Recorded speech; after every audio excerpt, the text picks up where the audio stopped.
Hey everyone, thank you for being here and thank you for you to accept the invite to share the stage with me. So before we start, I wanted to understand who here already used the Hodl Hodl or Debify? Raise your hand. Nice. And which one of you already used Jolts? Okay, and Ferry? Yeah, let's fucking go. Okay, let's start. Well, throughout Bitcoin history, different approaches have converged on the same goal. Max, Hodl Hodl used Bitcoin-backed loans for stablecoins or other chains years ago. Why do people borrow with stablecoins? We're not only lending platform on Hodl Hodl, it's also trading. But people borrow stable coins because in emerging markets like Brazil, a lot of people doesn't have any access to the banking system. And furthermore, in order to borrow from a bank, you need to have a credit history, you need to have a credit score in some regions. And stable coins, they just simplifies everything. They just remove completely all the middlemen. And on Hodl Hodl, for example, you can borrow directly from private individuals or legal entities. There's no KYC. There's basically no need for a credit score. As long as you will post your collateral, meaning Bitcoin, you can borrow against that. So that just simplifies the process. And if in your country there's an opportunity to live off using stablecoins, that's just a perfect tool and perfect solution. Well, now that we have advances to where stablecoins can be used natively on Bitcoin, Ian, how do you see Taproot assets enabling this, and what use cases are you seeing? Yeah, so at Jolts, we believe Taproot Assets is going to play a pretty key role in this transition period to hyper-Bitcoinization, right? Like that process realistically is going to take some time. I think people severely underestimate the enduring network effect that existing units of account have in our lives. Preston said it really well yesterday, right? A lot of that is driven by the amount of debt that is denominated in dollars and euros and yen, et cetera. It's also, I don't know, maybe we'll never get to hyper-Bitcoinization where Bitcoin's being used for literally every single economic transaction. Think of the free banking era where banks would competitively in a free market issue credit tokens against real money, which at the time was gold. Obviously, I want that to happen, but suffice it to say it's going to take time. And so meeting people where they are today, instead of letting them kind of hang out in fiat land, at least we can get them onto the Bitcoin network sooner than we otherwise would by having an asset issuance layer to the Bitcoin stack. And the reason we're bullish on Taproot Assets is given its native integration with the Lightning Network. So all the great properties that you get with Lightning, you now have the ability to bring assets directly to the Lightning Network. And on the topic of use cases, just yesterday, for those of you that missed it, my company Jolts and Yulin, who's the issuer behind DPIX, which is a Brazilian reais backed stablecoin, officially announced the first Taproot asset stablecoin. And so you have a bunch of P2P operators that help end users buy Bitcoin in a private fashion with the use of DPIX. And so it's really, really exciting to see. There's great research that's come out recently from Castle Island Ventures and others showing how people around the world are using stablecoins for payments, for remittances, for payroll, for a distributed global workforce. So it really is pretty astonishing, and I think the numbers also speak for themselves. By comparison, Lightning Network today, payment volumes are probably order of magnitude, hundreds of millions of dollars per month. By comparison, stablecoins, and this is after you strip away all the kind of smart contract, bot payments, all this sort of stuff, that's hundreds of billions of dollars a month. So 3 orders of magnitude difference. So we can bring a lot of that activity to Bitcoin, and we're starting to see that happen. Yeah, I'm suspicious because I also work at Speed, and we are also implementing stablecoins on Lightning. And we are seeing that the adoption for the day-to-day transaction sometimes they prefer to do that instead of using the Bitcoin, especially when right now that we are on an all-time high, that one day you have like 2 to 3K USD difference between the price, and people just don't want this volatility when they need to pay bills, when they need to actually transact on their day-to-day basis. So, yeah. Well, although not necessarily a stablecoin, FedMint has a one-on-one stability pool system. So, Obi, what are the main differences between the stability pool and other stablecoins? Yeah, so it's clear that we work with, so Fedi uses FediMint, and it builds this super app for communities. And many of the communities that we work with around the world ask for stability, and they need stability, especially if you're earning a relatively low amount a month. Even small downward movements in the price of Bitcoin could be devastating for you. So it was a common request, and we were thinking about a way to do this. But the interesting thing is we use a protocol called eCash, which is this protocol that gives you a form of digital money which acts like cash. So it's a bearer instrument. I can send it from one person to another in the same way that I send cash from one person to another. When it's on my phone, it's actually on my phone. It's not in a blockchain, just like the money in your wallet is in your wallet.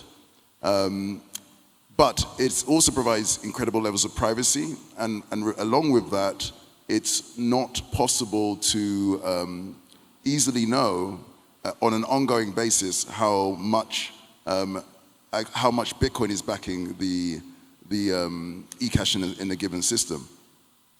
It also means you do not know who owns what. If you have perfect privacy, you do not know who owns what.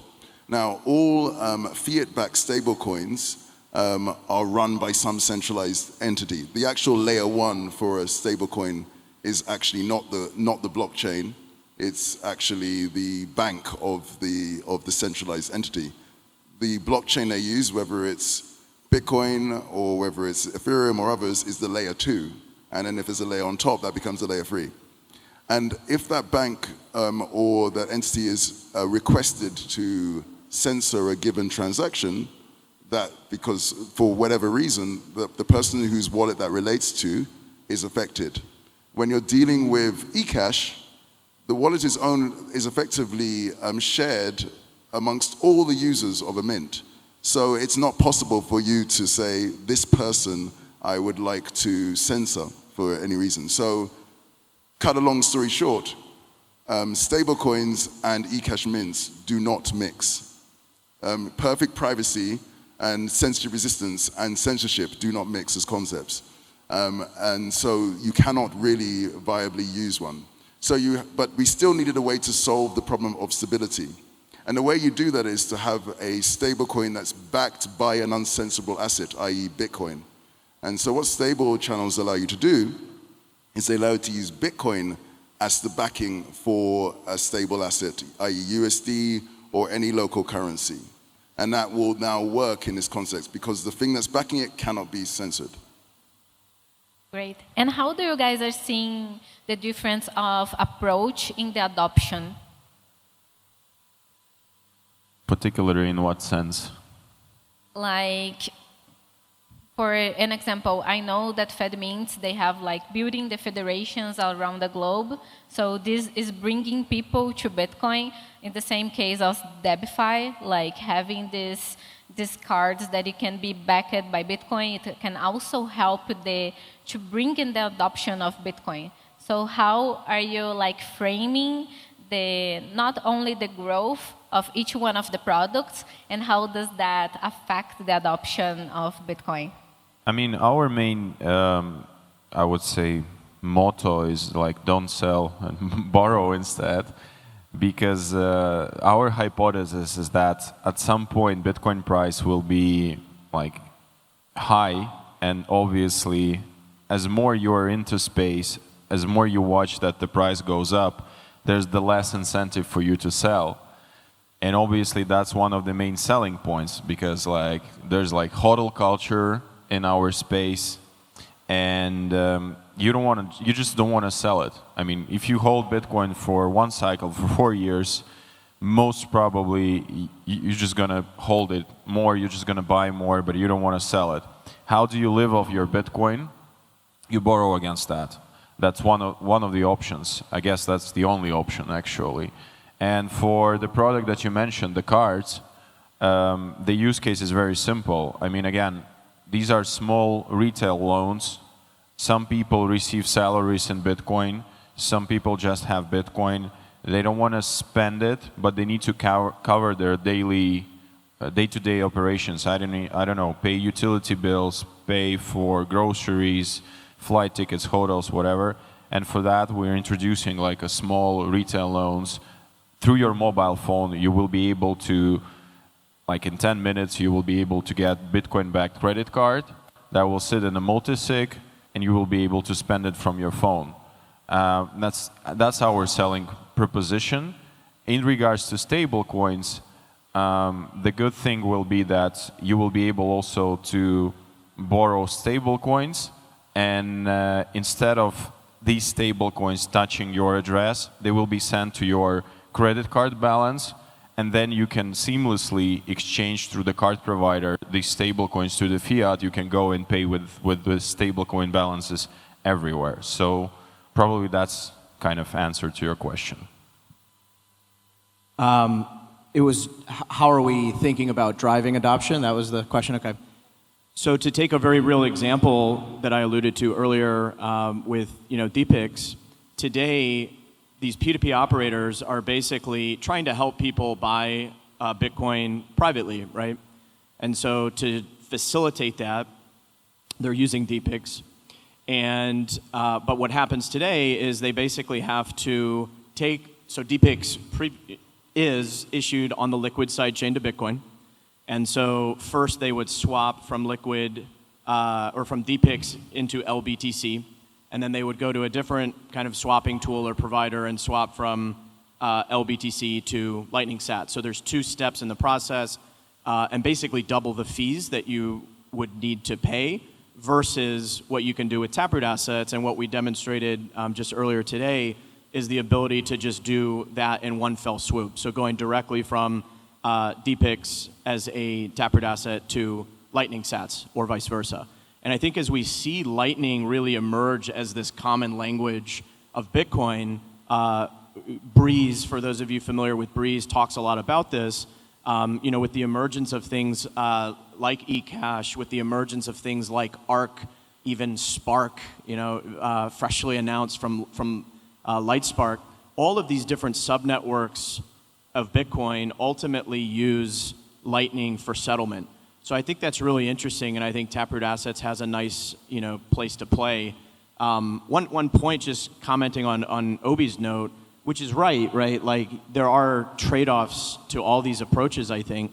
And the last thing I want to see is a world dominated by Tether, frankly, because guess what? Not only do they have the censorship abilities that Obi described, but they are like, the 14th largest holder of U.S. government debt. So they're actively financing the U.S. government to go and commit, atrocities around the world. Like, that's not great. So the problem, though, is that USDT has such a brand name. And in that survey and analysis and research I was referencing earlier, they asked people, why do you use USDT? And it's just because, that's what I've always used. So I think there's definitely some overcoming of that. There's definitely some interesting kind of trade-offs there, but those are some pieces around adoption that we're seeing. Yeah, so in the case of stablecoins like Tether and USDC, they are already incredibly popular. So nothing we are doing is needed to make them more popular. I think they are already popular, but it does make sense if your business model is related to that, to utilize that popularity to provide a service that is beneficial to users. So for example, the ability to hold or keep hold of your Bitcoin, and if you're comfortable with the risk, to then borrow against that is a very powerful offering, for example.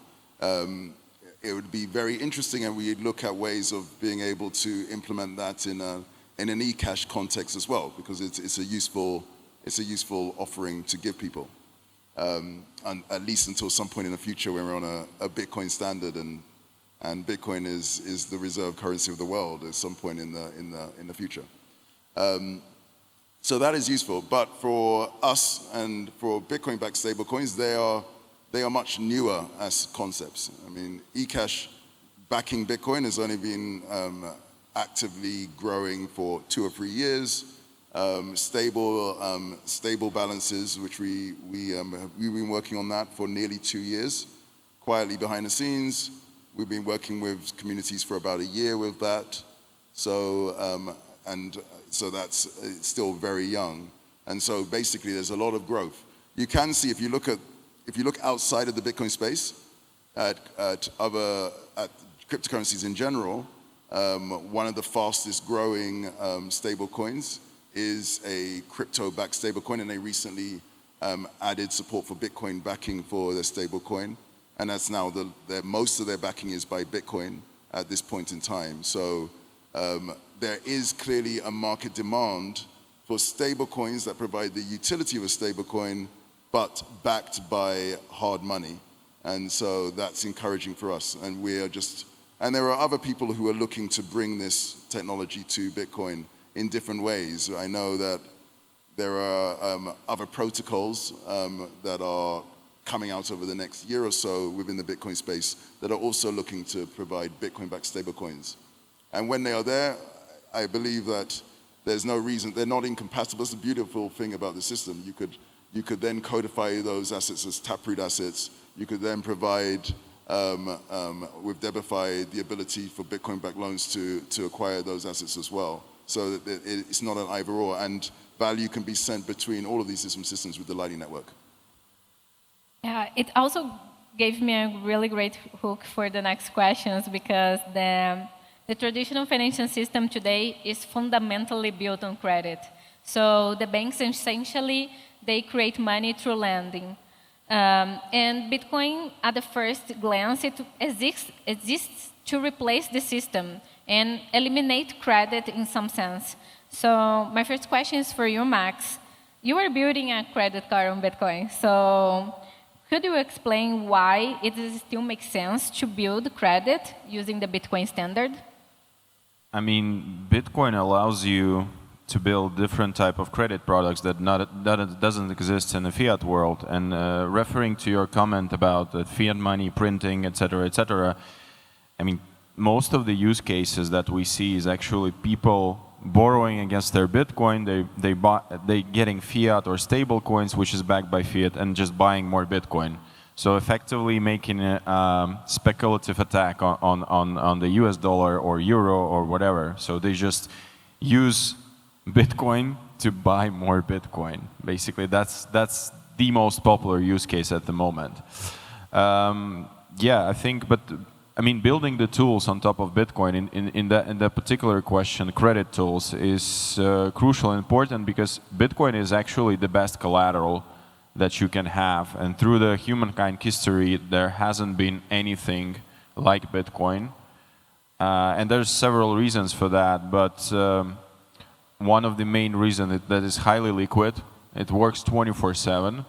And another reason, which is also crucial and important, is that you can actually code your cash flow. That's fully programmable money. And on top of that money, you can build different credit systems, which we believe are more fair. And again, the simple example, if you want to go and borrow in the bank, you need to have a credit history, you need to have a certain amount of salary, you need to have this and that. And if you just have an asset, this probably might be able to borrow, but there's like low chance that they will provide you with the proper conditions.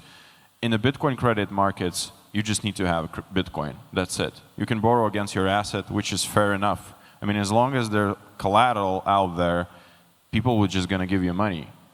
And another thing that Bitcoin helps to solve, I'll give you an example of credit cards that are backed by Bitcoin. So currently, most of the credit cards are backed by hope. There's nothing. That just banks just hope that you will repay at some point. And due to that fact, there's also a risk fee that is encoded in your and interest rate. So for example, in US, the average credit card rate is 28%. Imagine the same card that is backed by Bitcoin, and the lender understands that even if you won't repay, they just get the collateral, which is Bitcoin, and as Bitcoin is highly liquid, they will sell it at any market 24/7, any day of the year, basically. And with that, they can remove the risk premium, and you will be able to get 14%, basically double them, or at some point maybe 10%, or maybe even lower. So effectively, Bitcoin, by being that super collateral that anyone can use, will solve the issue of high interest rates and will decrease the interest rate for regular people. I'm really anxious to see the product working because I face exactly this problem. Like, I think most of you guys also face it. Like, I have been working in the Bitcoin space for 5 years now, and I receive my salary in Bitcoin, so I don't have credit on fiat. And every time that I need credit on fiat, I need to sell my Bitcoin, but I don't want to. I want to keep it. So it's always this battle between, like, what should I do? Okay, Ian, Jolt's attempted to use Bitcoin to improve loyal rewards, similar to what we have on the credit cards today. So in which many ways are you IOUs from business to consumer? What did you learn? Yeah, so before we were focused on infrastructure, taproot assets, all these different things, we actually built a suite of Bitcoin reward tools for businesses. So we had an API, e-commerce plugins. So you could basically, as a business, reward your customers for doing all sorts of stuff, making a purchase, making a referral, signing up for a newsletter, or whatever.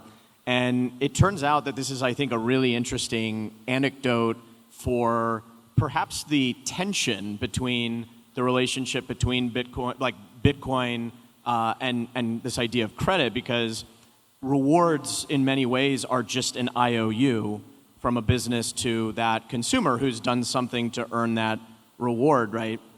And so a lot of our customers at that time, not surprisingly, were Bitcoin companies. But as we increasingly started talking with non-Bitcoin companies to try and, get Bitcoin into the hands of more individuals via loyalty rewards, it became pretty clear that, like, this might be a challenge, not least of which because, a small fraction of their existing customers were familiar with Bitcoin, but because a lot of businesses use debasement of loyalty rewards as a release valve, right? Businesses face inflationary pressures that we all do as individuals. And so then the business is faced with, like, well, what do I do about that? Do I fire my workforce and cut costs? No, that's like the most painful thing. We punt that to the absolute end. Do I raise prices? That's also very painful, right? But a sneakier way that I can reduce my liability, because that is what loyalty rewards are on their balance sheet, is I debase the value of them, similar to how governments debase the value of currency to make their debt burdens more manageable. And there's massive examples of this, right? Starbucks basically cut in half the value of their loyalty points. So the idea of these kind of mainstream businesses using something like Bitcoin, which can't be debased, was actually very, I think, scary for them. And so, that's part of why we kind of realize, okay, we're probably not there yet in terms of readiness. There's a flip side of that argument. There's a topic or a term in the industry that's called breakage. This is like the leftover amount of value that users don't redeem. So let's say you have, 1,000 airline points on LATAM Air or whatever, and you only redeem 500 of those, so the leftover amount is breakage. They could establish a little corporate treasury position if those were sat anyway. So I don't have any particular insight there other than I think it's a good demonstration of this tension between, like, Bitcoin as this absolutely finite asset and perhaps reveals the likelihood of continuing to see, credit tokens that are actually built on top of Bitcoin, but we'll see. Combination of the rewards with DeFi, so let's see. Well, we have the credit unions and community banks as well. So, Obi, how do you see Fed evolving as a potential digital parallel to these community-based financial institutes? So the idea behind FEDI was originally formed after a trip to the Oslo Freedom Forum. And after coming back from that, I talked to the team, talked to my co-founders, and we created FEDI.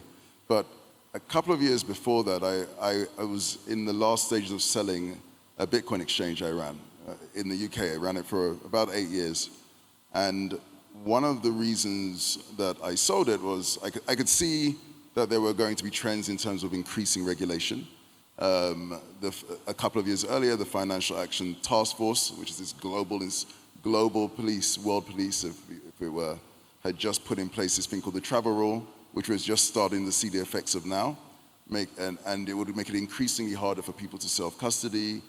And I realized that there was going to be a need for a system of people being able to hold, buy, custody, and use Bitcoin, which was as easy or similarly simple, it's difficult to say, as similarly simple to use as the existing system, but was separate to that system. And it was quite poetic that I met my co-founder in Parallel Polis in Prague, which means parallel society. When he mentioned the idea of Fedimint, that's when I originally got really excited about it, because it seemed like it was the missing building block for buildings, something like that. We already had Lightning, we already had Bitcoin, but we needed this alternative system as well with eCash. So that was the genesis of this. And so clearly it is possible, if you make the experience simple enough, to have communities around the world be able to take control of their own money. And once they take control of their own money, they can transfer value themselves for all of the members of their community to other community members or internally within that community. And there are also mechanisms like peer-to-peer, etc., for people to acquire and hold. And the other interesting thing about Fedimint is it's a protocol that's extensible. So we've extended it with the concept of stability pools, which allows you to effectively have Bitcoin-backed stablecoins, still always backed by Bitcoin, but to the user, it feels like USD, and you can use mechanisms to convert that into Tether or whatever to buy things if merchants only support Tether. And in future, we can also extend it with the ability to have Bitcoin-backed loans as well, if they so wish and they're happy to take the risk. So it is a basis for building these parallel societies, and that was originally the concept behind it, and it's really exciting to see that grow over the coming years. I find FEDI particularly incredible. I have been following you guys building that in public for a long time now, so I was really excited when you guys launched.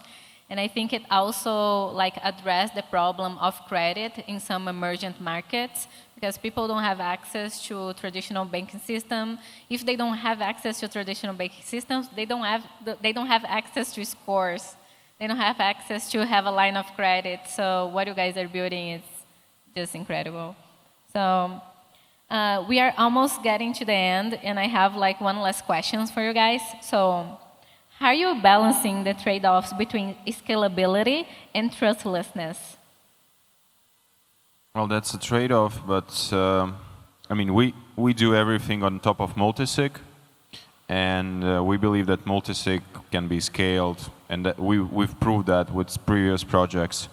It could be easily scaled if it's built up properly in terms of UI, UX. So, and multisig in general is a trustless system because there's several parties having the access to the funds stored in multisig, but no single party has a full access, meaning cannot move collateral or deposit somewhere without the agreement of other parties. So multisig based, but in a friendly user interfaces.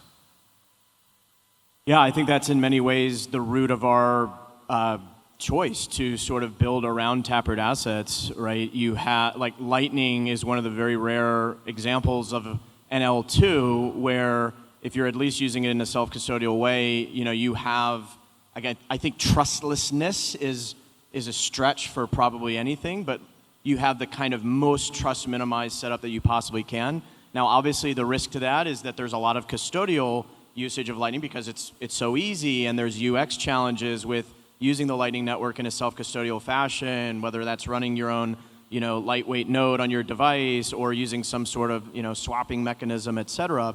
But I think with Taproot assets, we're hopefully going to be able to solve a lot of those UX problems as well. And so hopefully you won't really have that trade-off, but you know, there's obviously no such thing as no trade-offs. But yeah, we envision a world where you have the kind of like most trust minimized possible mode of operation on Lightning, with Taproot assets, and then, you know, if you need more things, if you need more programmability, for example, you can go to these other sub-networks where you can do different things and potentially trade off on some of that trust minimization. Yeah, and in our case, it's two things. One is it provides near perfect privacy, and that gives you a level of censorship resistance because it's not possible to censor one person or one set of people. You have to censor everyone or no one. That's one part of it. Two, we focus on communities, so you'll have the effect of your reputation being damaged if you're part of a community, if you were to do something wrong. And then the third thing is, underneath it, it's a federation, and what that means is it's a form of, in simple terms, like an automatic multisig, basically. So it's the same concept. There's no single point of trust. But that process is made automatic and simplified so that any community anywhere can set up this multisig for their own community. Nice. Okay, we have like finished the panel. Our time is up. So I would like to thank you guys for joining me. And each one of you is building something really great for the next onboarding of billions of people. And I'm really excited to see this flourishing. Thank you. Thanks.